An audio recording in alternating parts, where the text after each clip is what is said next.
মুসলমানদের মাঝে এমন কিছু সম্মানিত সৌভাগ্যবান ব্যক্তি আছেন যাদেরকে মুস্তাজাবুদ দাওয়া বলা হয়। আল্লাহ সুবহানাহু ওয়া তাআলার সেই সৌভাগ্যবান নেককার বান্দা যার দোয়া সাধারণত আল্লাহ সুবহানাহু ওয়া তাআলা ফিরিয়ে দেন না। তিনি নিজের জন্য কিংবা অন্যের জন্য যে কোনো দোয়া আল্লাহ সুবহানাহু ওয়া তাআলার কাছে করলেই সে দোয়া আল্লাহ সুবহানাহু ওয়া তাআলা কবুল করেন। তাকে বলা হয় মুস্তাজাবুদ দাওয়া। সম্মানিত বন্ধুগণ, এই মুস্তাজাবুদ দাওয়া আমরা কিভাবে হতে পারবো, কিভাবে এই সৌভাগ্য অর্জন করতে পারবো যে আমি হাত তুললেই আল্লাহ সুবহানাহু ওয়া তাআলা সেই দোয়া কবুল করবেন, আমার কোনো দোয়া আল্লাহ সুবহানাহু ওয়া তাআলা ফিরিয়ে দিবেন না? এ বিষয়ে তাবরানী বর্ণিত একটি হাদিস আমরা পেশ করতে চাই।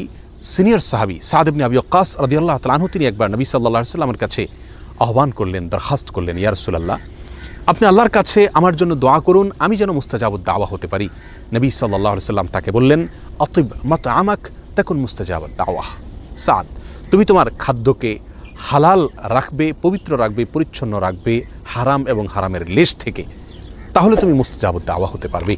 তাবরানী বর্ণিত হাদিসটিকে মুহাদ্দিসিনের কেউ কেউ যায়ীফ বললেও এই বিষয়ে আরও বহু বিশুদ্ধ হাদিস বর্ণিত রয়েছে। সহিহ মুসলিমের এক হাদিসে নবী সাল্লাল্লাহু আলাইহি ওয়াসাল্লাম ইরশাদ করেছেন যে একজন ব্যক্তি অনেক সময় দুর্গম পথ পাড়ি দিয়ে অনেক দূর দূরান্ত থেকে মক্কায় আসেন, ধুলায় মলিন অবস্থায়, চুল এলোমেলো অবস্থায়, ক্লান্তি এবং সকল কষ্টকে উপেক্ষা করে তিনি এসে আল্লাহর দরবারে হাত তুলেন, দোয়া করেন মক্কায় এসে, বাইতুল্লাহ এসে, এবং তার চাওয়াগুলোকে পেশ করে থাকেন এবং এমনভাবে চান যেন আল্লাহ তাআলা তার দোয়া কবুল করবেনই করবেন। নবী সাল্লাল্লাহু আলাইহি ওয়াসাল্লাম বলেন, আন্না ইউস্তাজাবু লাহ, সে ব্যক্তির দোয়া কিভাবে কবুল হবে এটা কিভাবে কল্পনা করা যেতে পারে? কারণ সে ব্যক্তির দেহ গঠিত হয়েছে হারাম দিয়ে, তার যে সম্পদ তিনি গড়ে তুলেছেন সেগুলোর পিছনে হারাম উপার্জন রয়েছে, হারামের ভূমিকা রয়েছে। অতএব সেই ব্যক্তি আল্লাহ সুবহানাহু ওয়া তাআলার কাছে যতই দোয়া করুক, যতই মক্কায় গিয়ে দোয়া করুক, যত কষ্ট করে এসেই দোয়া করুক না কেন, আল্লাহ সুবহানাহু ওয়া তাআলা তার দোয়া কীভাবে কবুল করবেন? অর্থাৎ দোয়া কবুল হওয়ার কোনো প্রশ্নই উঠতে পারে না। সম্মানিত বন্ধুগণ, এই হাদিস আমাদেরকে যে বার্তা দেয়, আমরা যদি মুস্তাজাবুদ দাওয়া হতে চাই, আমাদের দোয়া আল্লাহ সুবহানাহু ওয়া তাআলা ফিরিয়ে দিবেন না, সকল দোয়া আল্লাহ তাআলা কবুল করবেন, এটা যদি আমরা চাই, তাহলে আমাদেরকে সর্বপ্রধান এবং মূল যে বিষয়টির প্রতি খেয়াল রাখতে হবে সেটি হলো আমার খাদ্য গ্রহণ এবং যে কোনো উপার্জন যেন সম্পূর্ণ হালাল হয়। সাদ ইবনে আবি ওয়াক্কাস রাদিয়াল্লাহু তাআলা আনহুর একটি বকরি ছিল। একবার বকরিটি তার প্রতিবেশীর ঘরে প্রবেশ করে সেখান থেকে কিছু খাবার খেয়ে বের হয়ে এসেছে। তিনি সেটি খেয়াল করেছেন। বিষয়টি তার নজরে পড়ার পরে দীর্ঘদিন পর্যন্ত আর তিনি ওই বকরির দুধ পান করতেন না, অথচ নিয়মিত তিনি সেই বকরির দুধ পান করে থাকতেন। কেন দুধ পান করা ছেড়ে দিয়েছেন? শুধু এই জন্য যে এই বকরি যে খাদ্য গ্রহণ করেছে, অননুমোদিত আরেকজনের খাবার সে গ্রহণ করে এসেছে, অতএব এর ফলে তার দেহ গঠন হবে, তার দুধ সেখান থেকে গঠন হবে, সে দুধ আমি পান করলে আমার শরীরের ভিতরে সেটা প্রবেশ করবে এবং আমার দোয়ার ভিতরে তার প্রভাব পড়বে, আমার দোয়া আল্লাহ সুবহানাহু ওয়া তাআলার কাছে কবুল হবে না, আমি মুস্তাজাবুদ দাওয়া হতে পারবো না। সম্মানিত বন্ধুগণ, এই ঘটনাগুলো আমাদেরকে যে শিক্ষা দেয়, এই হাদিসগুলো আমাদেরকে যে বার্তা দেয়, সেটি হলো খাদ্য গ্রহণ সম্পূর্ণ হালাল হতে হবে, উপার্জন, পোশাক আশাক সব কিছু সম্পূর্ণ হালাল হতে হবে, নিজেকে, নিজের পরিবারকে হারাম থেকে যোজন যোজন দূরে রাখতে হবে।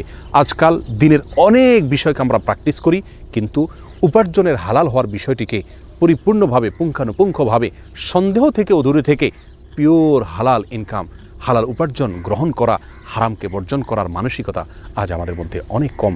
আসুন হারামকে চূড়ান্তভাবে বর্জন করি, হারামের লেশমাত্র আছে এমন কিছু থেকে দূরে থাকি। আল্লাহ সুবহানাহু ওয়া তাআলা আমাদের সমস্ত দোয়া কবুল করবেন, আমরা মুস্তাজাবুদ দাওয়া হতে পারবো। আল্লাহ তাআলা আমাদের সকলকে সেই মর্যাদার অধিকারী হওয়ার তৌফিক দান করুন। আসসালামু আলাইকুম ওয়া রাহমাতুল্লাহি ওয়া বারাকাতুহু।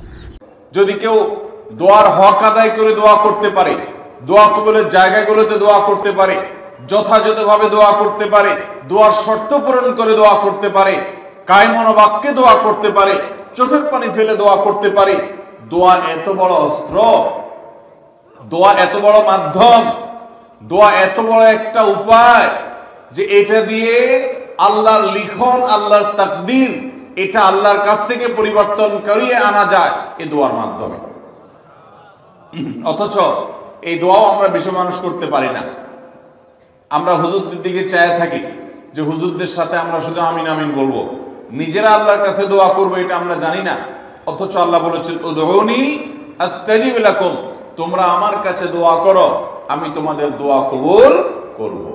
অতএব ভাইরা আমার, আমরা আল্লাহ রাব্বুল আলামিনের কাছে আমাদের ভাগ্যে যেন ভালো কিছু লেখা হয়, সেজন্য আল্লাহর কাছে বেশি বেশি করে দোয়া করব এবং আমাদের তাকদীরে যদি কোনো ক্ষতিকর কিছু থাকে তো সেটা যেন আমাদের ক্ষতি না করে আল্লাহ রাব্বুল আলামিন যেন আমাদের প্রতি রহম করেন, এই মর্মে আমরা যদি দোয়া করি তো দোয়ার মাধ্যমে আল্লাহ তাআলা তাকদীরও পরিবর্তন করে।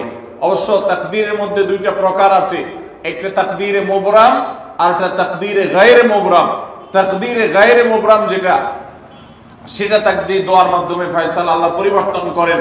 মুবরাম যেটা পরিবর্তন করেন না, অর্থাৎ যেটা চূড়ান্ত করেছেন আল্লাহ তাআলা আগে থেকে, সেটা পরিবর্তন করেন না। তবে বান্দার হায়াতের ক্ষেত্রে কোন কোন হাদিস থেকে জানা যায় আল্লাহ রাব্বুল আলামিন কোন নেক আমলের ফলে দোয়ার মাধ্যমে আল্লাহ রাব্বুল আলামিন অনেক সময় সেটাতে পরিবর্তন করেন এবং সেটাতে বারাকা দান করেন। অতএব আমাদেরকে তাকদীর, ভাগ্য যেন সুপ্রসন্ন হয়, আমাদের নসিব যেন ভালো হয়, আল্লাহ যেন ভালো কিছু দান করেন, সেজন্য শবে বরাতে রাত ভরে ইবাদত বন্দেগী এই জন্য নয়, বরং আমাদের ভাগ্যে ভালো কিছু হওয়ার জন্য বছর জুড়ে আমাদেরকে নেক আমল করতে হবে। এক রাত ইবাদত বন্দেগী করলেন, সারা বছর কোন নফল নামাজ, ফরজ নামাজ, অন্যান্য ফরজ কাজ করলেন না, আর আপনি আশা করলেন যে আল্লাহ আপনার জন্য ভাগ্যে ভালো কিছু লিখে দিবে, এটা সঠিক নয়। আর ভাগ্যের নির্ধারণটা মূলত লাইলাতুল কদর, এটি বোঝা যায় সূরা দুখান থেকে, অন্যান্য সূরা থেকে। অতএব আমাদের সবাইকে আমাদের ভাগ্যে ভালো কিছু লেখার জন্য বেশি বেশি আমাদের 5 ওয়াক্ত ফরজ নামাজ সহ আল্লাহর সমস্ত ফরজ বিধানগুলো মেনে চলতে হবে, হারাম এবং গুনাহের কাজগুলো থেকে বেঁচে চলতে হবে, এবং সেই সাথে আমাদের সবাইকে বেশি বেশি করে, বিশেষ করে নেককারদের কাতারে শামিল হতে হবে। আমি যত বেশি নেককার হতে পারবো, ওই যে নামাজে আত্মীয়তার মধ্যে নেককারদের দোয়া পাবো, আমার প্রতি শান্তি আল্লাহর এমনি বর্ষিত হবে। এবং দ্বিতীয় আমল হলো বেশি বেশি করে আত্মীয় স্বজন, রক্ত সম্পর্কীয় যারা, তাদের সাথে বিশেষভাবে সুসম্পর্ক বজায় রাখতে হবে। সম্পর্ক নষ্ট করা যাবে না, সম্পর্ক ছিন্ন করা যাবে না। এবং তৃতীয় আমল হলো বেশি বেশি দোয়া করতে হবে।